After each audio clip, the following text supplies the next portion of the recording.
It's an unremarkable stretch of land by most standards. Wide open fields surround the place, with marshland and the occasional rise in the landscape. It's the Scottish Highlands in just about every way you can imagine: windy, wet, and steel gray, and immensely beautiful. But it's also haunted. Many who visit this patch of land due east of Inverness have reported the most unusual experiences. Some visitors have seen injured men lying in the tall grass, only to watch them vanish as they move in for a closer look. Others have witnessed men in military uniforms walking out of the marsh toward them. And oddest of all, local birds either avoid the area altogether or somehow feel compelled to remain silent, adding to the eerie atmosphere. The good news is that these sightings only happen once a year, on April 16th. That's because the land is the site of a bloody battle known as the Battle of Culloden. It was a confrontation that took place in 1746 between British forces and rebels from the Jacobite uprising, and a conflict that saw the loss of nearly 2,500 lives. And every year on the anniversary of that tragic event, the past, it seems, returns to make itself known. Because some tragedies are too difficult to move on from, and as a result, they gnaw at the present, either through unusual experiences or the details of the stories we still tell about them today. But it's not the only battlefield known to be haunted by the events they once played host to. All over the world, there are locations where soldiers fought and died that still seem to have an atmosphere of their own, where the darkness has yet to let go. And it's easy to understand why. All of that pain and suffering and death concentrated into one location can't help but leave a mark. Even in a relatively new country like the United States, there are countless battlefields with a reputation for something darker, as if the past still waits for us behind a thin veil. And thanks to its pivotal role in American history and the magnitude of suffering that took place, there is one battlefield that most people today have heard of, even if they don't know about the shadows it contains. Gettysburg. I'm Aaron Mankey, and this is Lore.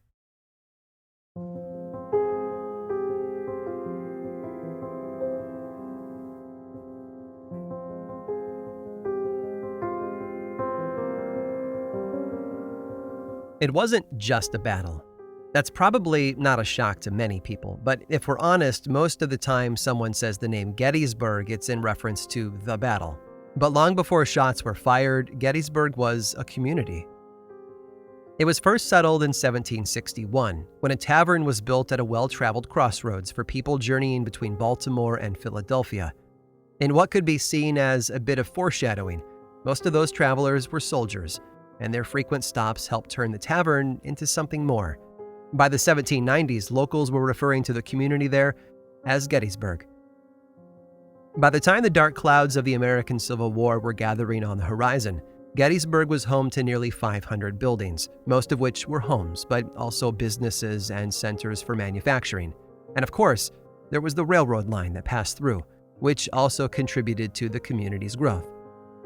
Gettysburg was also more than a battle in another way. While the infamous battle most people remember only took place over the course of 3 days, it was part of a larger campaign called, creatively, the Gettysburg Campaign. For most of June and July of 1863, military activity swirled around the little community there, like a large beehive hanging from the branch of a small tree. But that would change soon enough. Southern General Robert E. Lee had been trying to invade the North for a while. His hope was that if he succeeded, he might force President Lincoln to consider some kind of peaceful agreement, but Lincoln wasn't going to let that happen. In the weeks leading up to the main battle, Union forces under the command of General Joseph Hooker positioned themselves in the area around Gettysburg, hoping to act like a barrier between Lee and the North. What took place between July 1st and July 3rd was the bloodiest battle of the entire Civil War. Despite replacing General Joseph Hooker just 3 days earlier, Union General George Meade managed to repel the Confederate forces and send General Lee back south. It saved the North from invasion and helped turn the tide in the larger conflict. But that victory came at an enormous cost, with over 51,000 casualties between the two sides, roughly 30% of everyone involved. Historian Drew Gilpin Faust puts that figure into morbid perspective by equating it to 6 million pounds of dead bodies. And those bodies were left to rot in the hot July sun, too, because the long-held tradition of the victors burying the dead had been tossed out the window earlier in the war. It was just too hard to keep up. But it's not just that the Union forces didn't have time to dig graves. It turns out there weren't enough supplies to get the job done either. A key tool in that process was shovels, obviously, and there weren't enough to go around. And so the dead, for a long while, were simply left in the sun. Because of this, the people of Gettysburg reportedly began using scented oils like pennyroyal and peppermint as a way of masking the stench. It went beyond smells, though. After the battle, farmers headed back out into their fields, only to find dead soldiers littered throughout their crops. One farmer, George Rose, found at least 50 bodies in his field, while another farmer discovered an entire front line of 80 soldiers that had died in a tidy row. Everywhere people looked, there were dead horses and dead men. It wouldn't be until October that the National Cemetery was set up at Gettysburg. The battle might have been 4.5 months in their past, but I can't imagine anyone there felt as if it was over or had begun to forget. That's because there was something else going on in the hearts and minds of those connected to the Battle of Gettysburg. You see, the people of the late 19th century lived in a world where death was more of a community event. The overwhelming majority of people from that era died in the presence of loved ones, almost always at home. It was viewed as a good death, where the final moments and words of the dying might be recorded. But war robbed families of that experience. All throughout the Civil War, parents and spouses had to wrestle with the knowledge that their loved ones had traveled far from home, only to die suddenly in battle with no one to witness or comfort them. That wasn't a good death, as far as they were concerned. One common fear that came out of this bitter side effect of war was that the dead might linger, that the lack of a good death had the potential to create a cloud of souls who were separated from their bodies in a less than ideal way. People feared those souls would never rest or find peace, and in turn, might stay to haunt the land of the living. Now, obviously, life moved on in Gettysburg. People put their lives back together, businesses reopened, and farmers went on to plant and harvest new crops. But the specter of all those bad deaths lingered on. We know this because of the stories they told, stories that have held on to this day, of tragic loss and painful death. And if they're true, Gettysburg is filled with more than just stories of the past. It's also haunted by the dead.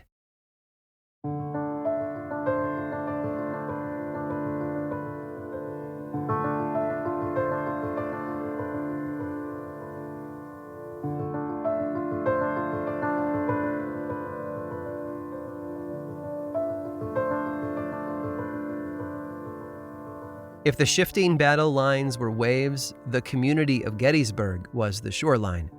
Depending on the time and day of the conflict, you never knew which side would have control over the homes and businesses there. Barns were used as military hospitals. Kitchens and dining rooms played host to officers planning their next moves. Naturally, the people of Gettysburg did their best to disappear and stay out of harm's way. And for the most part, it worked.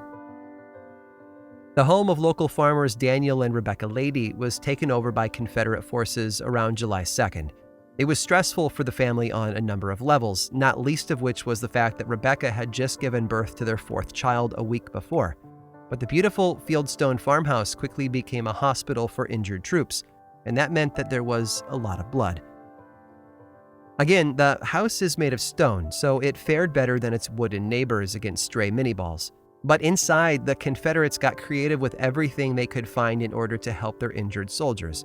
Doors were taken off hinges and used as stretchers. The dining room table served as a location for emergency operations, and amputated limbs were piled outside the kitchen window, a pile that reached so high that it was visible from inside.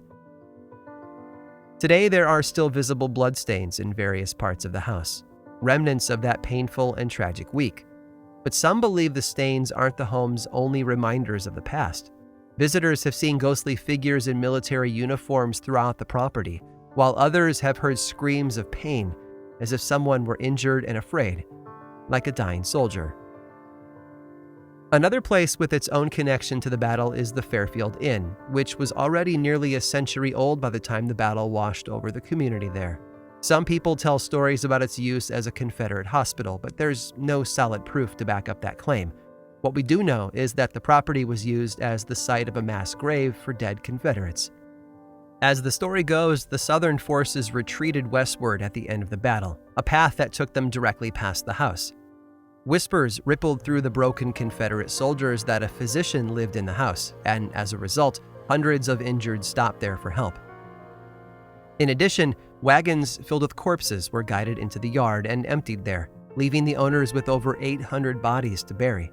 That's nearly 1,000 lives that were lost to violence, only to be buried with no identification or honor, far from their home and loved ones. They might have dreamed of a good death, but what they received was far worse.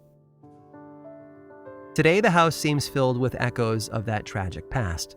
Objects have been known to move on their own, such as dishes in the kitchen. Mysterious sounds are often heard throughout the house, like footsteps in an empty room, and doors have been seen to open and close on their own. Others have felt cold spots and photographed orbs, those classic visual clues that ghost hunters look for. Most frightening of all, though, many visitors have claimed to see the pale figure of an older man, sometimes dressed in military uniform. He's most commonly seen in the main floor of the dining area, a portion of the house that was built on top of the mass grave of Confederate soldiers. He never speaks, but it's hard not to feel disturbed by his presence. And I could go on, because there never seems to be a shortage of structures in Gettysburg that claim a connection to the infamous Battle of 1863. And with them comes just as many stories of the dead who refuse to leave. In fact, I've been told that the local police there receive so many calls about unusual sightings that they have their own response code for such reports. 1863. Some locations in town seem to have more activity than others. It's not a competition, of course, but there's certainly a difference from one place to the next. At the top of that list, though, is a building that seems to have experienced more echoes of the past than most. And if you're up for it, I'd like to take you there.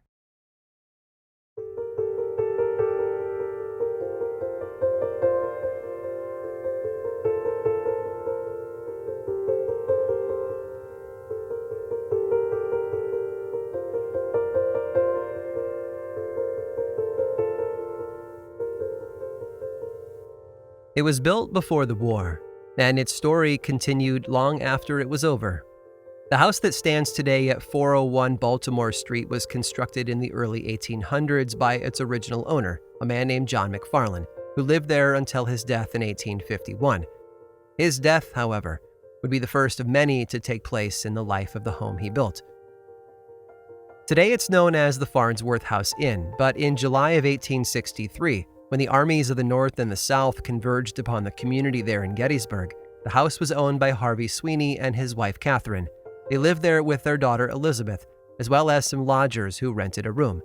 But when the Union forces arrived, they also took on larger duties. Those Union troops needed space for supplies and safe medical care, and set up camp at the Baltimore Street house. But after just one day of fighting, the Union had lost ground, and the Sweeney's home became a meeting place for the Confederates instead. In fact, it's said that Southern sharpshooters actually fired at the Northern line from within the house, literally placing part of the battle inside the Sweeney home. For 3 days, the Sweeneys were forced to stay away from the house, and probably wondered if they would ever get back. We can look back today and know that the battle would end on July 3rd, but to those in the middle of it, it must have seemed like a new reality with little hope. Thankfully, on July 4th, they were able to return. But it wasn't a warm welcome. According to the stories told about the house, Catherine and Elizabeth were the first to step back inside, and when they did, they discovered a scene of horror and destruction. The interior of the home was in disarray. Windows were broken. Furniture had been destroyed, and blood was everywhere, including the walls. That wasn't the worst of it, though. They apparently discovered a room on the second floor that was absolutely covered in blood, and when they examined it more closely, they noticed drag marks that led out into the hall and then down the stairs. Following the red smears, they were led to the cellar, where they discovered a horrifying scene: the bodies of 2 Confederate soldiers, one of which had nearly been decapitated. Most people have assumed that these 2 soldiers had been stationed in the upstairs room as sharpshooters, but had retreated after being mortally wounded, a retreat that led them to the dark silence of the house's cellar. And that same cellar has been reported to be the location of a number of unusual things over the years.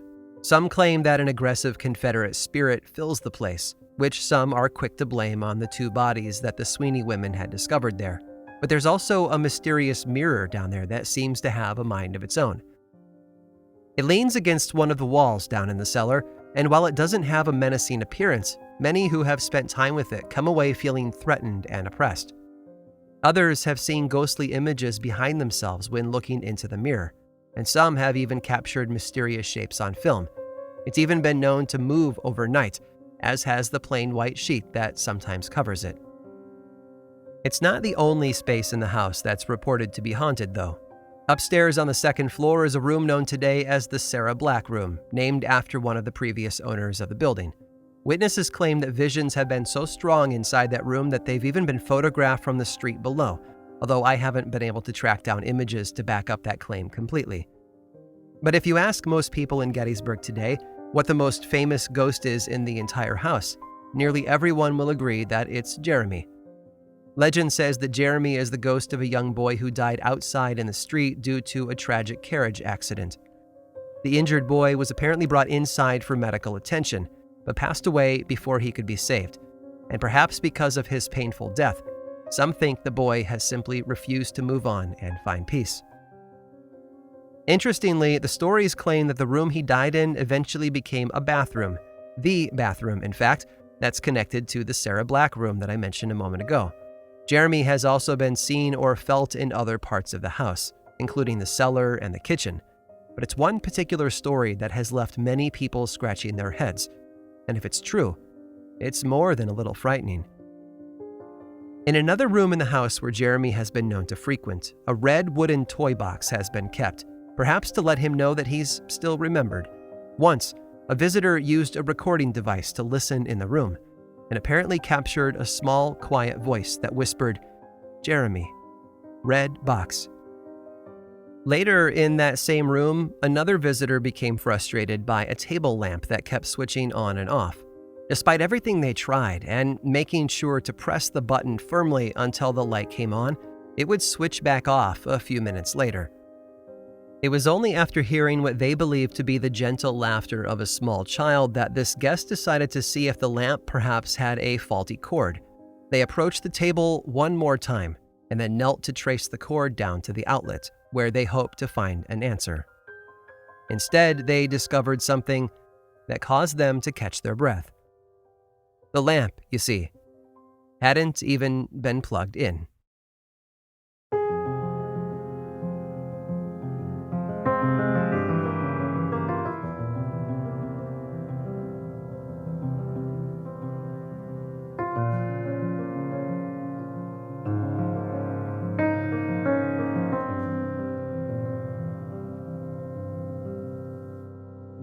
Everyone wants a good death. We envision a peaceful ending to a lifetime of challenges and joys, preferably surrounded by those who love us. It's an ideal, and thankfully many people still get to experience that in our modern world. But nothing is guaranteed. That idea of a good death wasn't new in the 1860s, but it had certainly reached its peak in the zeitgeist of the day. It was helped along by Protestant Christianity, and found a foothold almost everywhere, including popular literature and books on health and wellness. But the Civil War offered it a new stage, and the way it was handled can still be seen in the folklore surrounding battles like those at Gettysburg. The war pulled people out of their comfortable plans and forced them into a situation where death was always around the corner. There was fear and anxiety, but also a good amount of plain old coming to terms with it all. I mean, you and I go through life thinking about death as a someday sort of thing. But the soldiers that converged on Gettysburg knew it was a lot closer than that. And if it arrived the next day, it would more than likely not be a good one. War is complex. It's not a black and white issue that we can easily parse and declare fixed. It's messy and difficult to pin down. And it's out of those complex situations that the shadows of life tend to grow. Tragedy, heartbreak, suffering, and pain. We are powerless to stop it, and that can be absolutely frightening to many people. So it's no wonder that whole forests of stories have sprouted up on the battlefields like Gettysburg. And honestly, it's stories like those that show us the full power of folklore. In the face of lost records and destroyed lives, those stories help us keep the past alive. Are they always the most accurate? Absolutely not. But they perfectly capture the overwhelming feelings of loss and suffering that the people of Gettysburg felt. Stories like those about another room in the Sweeney's house. Today it's known as the Garrett Room, but in 1863 it was most likely the location those Confederate sharpshooters were stationed in and where they received their bloody injuries. And for a long while, guests in that room have reported unusual things. None, though, speak to the tragedy of war more than one experience from 1993. According to the tale, a mother and her young son arrived to spend the weekend there in town.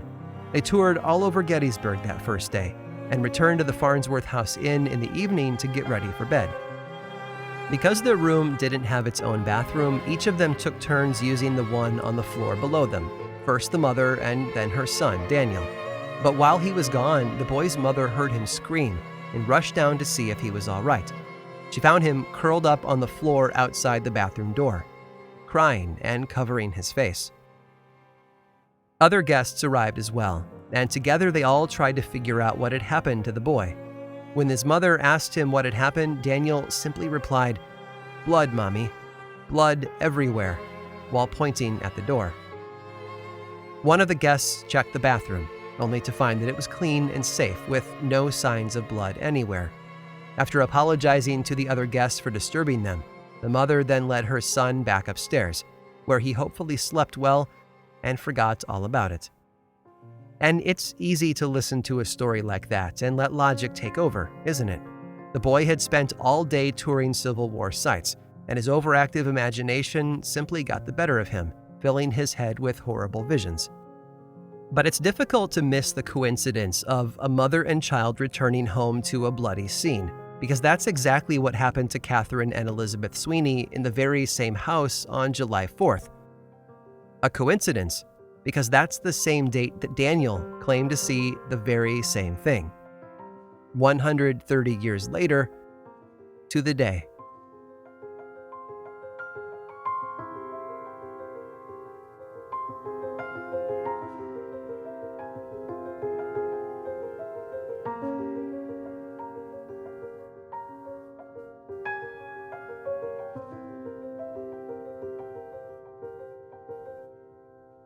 The battlefields of our world have played host to immeasurable pain and suffering, and few can hold a candle to the fields and streets of Gettysburg. And while I've given you a glimpse into its shadows, there's one more story I just have to share. Stick around after this brief sponsor break, and I'll tell you all about it.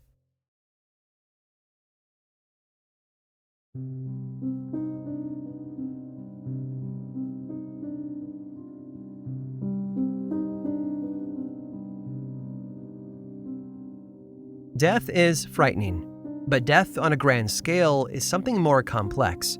Yes, it's disturbing, but it's also easier to distance ourselves from it. All of that tragedy happened over there, we might say, but it didn't follow us home. And Gettysburg was no exception. As I mentioned before, the loss of life during those 3 days of battle is a number that's difficult to fathom, with the casualties totaling over 50,000 soldiers. More surprising, though, is the fact that, as far as we can tell, only one civilian lost their life during the conflict, meaning for one family, the war did follow them home. The Wade family had lived in Gettysburg for quite some time, although life wasn't always the easiest.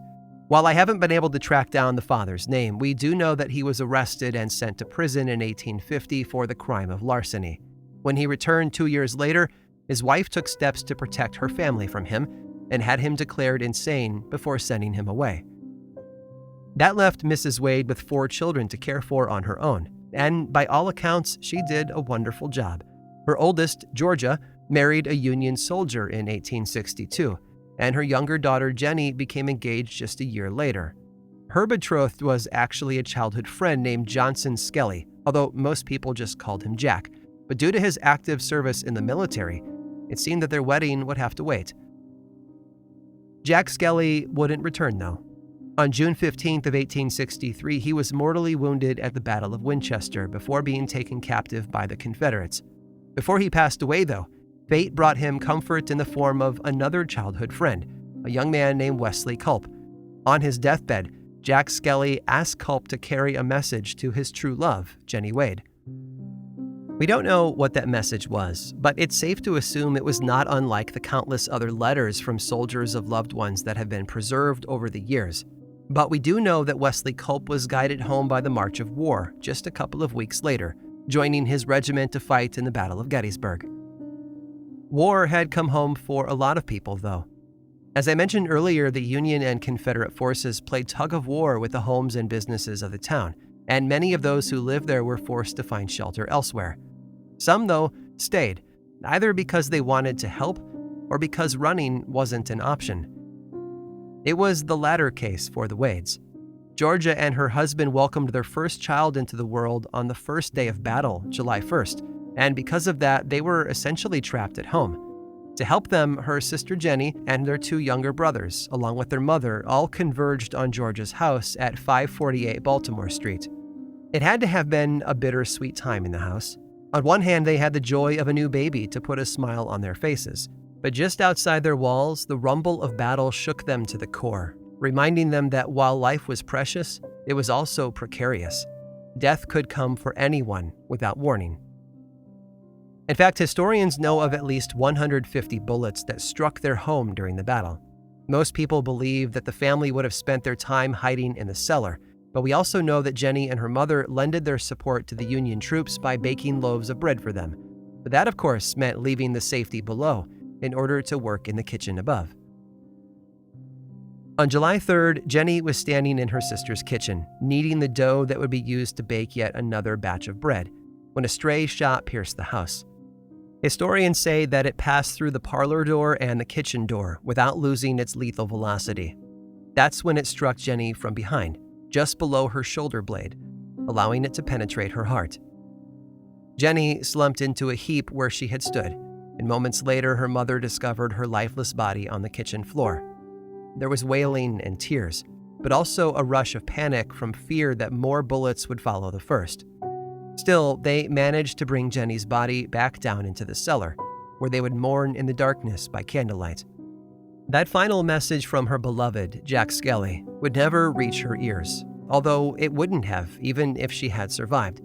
It seems that less than a mile away, Jack's childhood friend Wesley Culp had also been shot, and whatever the message he had been tasked with had truly been, he took it with him to the grave. It's said that Wesley Culp died on Culp Hill, a piece of land named after his own family. But that wasn't the only coincidence that would haunt the Wade family as they moved forward into life without Jenny. Those steps would be slow. Because of the battle, Jenny's body had to remain in the cold, damp cellar of her sister's house.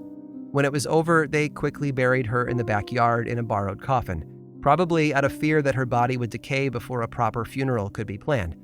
It wasn't until January of 1864, roughly 6 months after her death, that they disinterred her and removed her remains to a local graveyard, along with a proper burial service. But Jenny wasn't finished moving quite yet. Just a year later, in 1865, she was moved one last time to be closer to the grave of her beloved Jack Skelly, who had been buried nearby in Evergreen Cemetery. Both of them had died alone, denied the good death that most people craved. But by moving her body, they would, at the very least, be near each other for eternity. One last thing. Evergreen Cemetery might be home to the tragic couple, Jenny and Jack, but it's also the site of something else. Because less than 2 years earlier, in November of 1863, A ceremony was held to dedicate the Gettysburg National Cemetery, which sits right beside the evergreen. And to do so, locals built a platform inside Evergreen Cemetery, where an important dignitary would later stand and deliver a powerful message. A message that transformed the enormous tragic loss of life into something more meaningful, into a good death. And the man? President Abraham Lincoln. And his message? The Gettysburg Address.